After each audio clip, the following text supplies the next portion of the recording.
आज हम एड्स पे बात करेंगे। एड्स क्या है? आप कहते हो ma'am acquired immuno deficiency syndrome, but syndrome क्यों? Why not disease? तो इसलिए क्योंकि सिंड्रोम हम इसलिए कहते हैं क्योंकि मल्टीपल सिम्टम, हमें बहुत सारी बीमारियां हो जाती हैं एड्स के दौरान।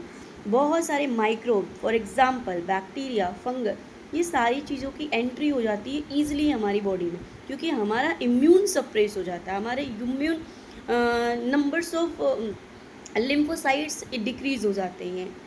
अगर किसी को एड्स होता है तो इसमें कैसे पता चलता है? आपका जो लिम्फोसाइट्स है, जिसमें टी लिम्फोसाइट, और टी लिम्फोसाइट्स में भी हेल्पर टी सेल हैं, उनके नंबर्स 200 mm³ लेस हो जाते हैं नॉर्मल हेल्दी सेल में। ये हेल्पर टी सेल जो होते हैं वो 1200 पर mm³ होते हैं।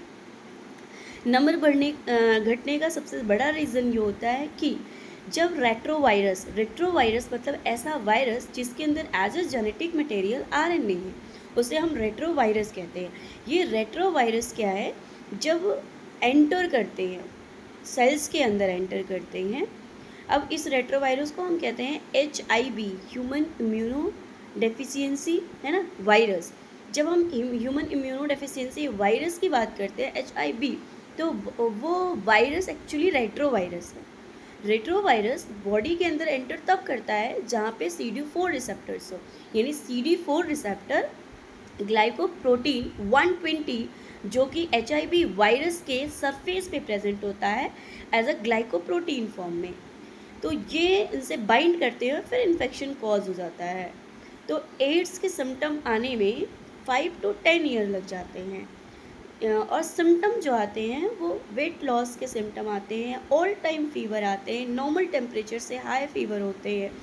मीन्स ये सारे सिम्टम आपको 5 to 10 ईयर लग जाते हैं। कभी कभी किसी में पहले भी हो जाते हैं, बट नॉर्मली 5 to 10 ईयर लग जाते हैं सिम्टम को अराइज होने में। तो एड्स इस तरह से हो जाते हैं। दूसरी बात, मैं आपसे बात करना चाहती हूँ कैंसर। कैंसर एक नॉर्मल सेल्स है और एक कैंसर सेल है। डिफरेंट कैसे करेंगे? एक नॉर्मल सेल में प्रोटो ऑन्कोजीन होगा, बट एक कैंसर सेल में ऑन्कोजीन होगा। म्यूटेंट से ऑन्कोजीन बनता है। म्यूटेशन, अगर एक सेल में म्यूटेशन होता है तो वो ऑन्कोजीन में कन्वर्ट हो जाता है, जो प्रोटो ऑन्कोजीन है।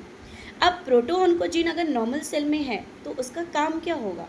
प्रोटो ऑन्कोजीन का अगर नॉर्मल सेल में है तो वो सेल की ग्रोथ और डिवीजन में हेल्प करता है, बट अगर वो ऑन्कोजीन हो गया है, मीन्स म्यूटेंट होके सेल में ऑन्कोजीन हो गया, तो ऑन्कोजीन का काम क्या है? वो सेल की इनफाइनाइट डिवीजन करता है। अब ये डिवीजन तो हो गया, ठीक है, लेकिन जब एक सेल है दूसरे सेल के कांटेक्ट में आता है तो नॉर्मल सेल का सेल क्या होता है? वो इनिबिट हो जाता है, ग्रोथ नहीं होता है। बट अगर कैंसर सेल का सेल एक दूसरे सेल के कांटेक्ट में आता है तो ये इनिबिट नहीं होते हैं, ये सेल का मास बना लेते हैं, और वो सेल के मास को आप ट्यूमर कहते हो। अब ये ट्यूमर 2 टाइप के होते हैं। First one is the malignant tumour and second one is the benign tumour. अब जो बेनाइन ट्यूमर है वो ट्यूमर नॉर्मल है, ठीक हो सकता है, बट जो मैलिग्नेंट ट्यूमर है वो बहुत हार्म करता है। मीन्स ये कैंसर, एक्चुअली वो कैंसर का एक फॉर्म हो जाता है। मैलिग्नेंट ट्यूमर में क्या होता है? जब एक सेल टूट करके ब्लड के थ्रू अलग अलग पार्ट में जा कर के फिर वहाँ पे भी सेल का मास बनाने लगते हैं। ये प्रोसेस को हम मेटास्टैसिस प्रोसेस कहते हैं, और ये आगे चल करके हमें डिफरेंट टाइप ऑफ कैंसर को कॉज करते हैं। और बिनाइन ट्यूमर जो है वो बॉडी में सिर्फ एक जगह ही मास बनाते हैं, जिन्हें आप ट्यूमर कह रहे हो, बिनाइन ट्यूमर। Thank you.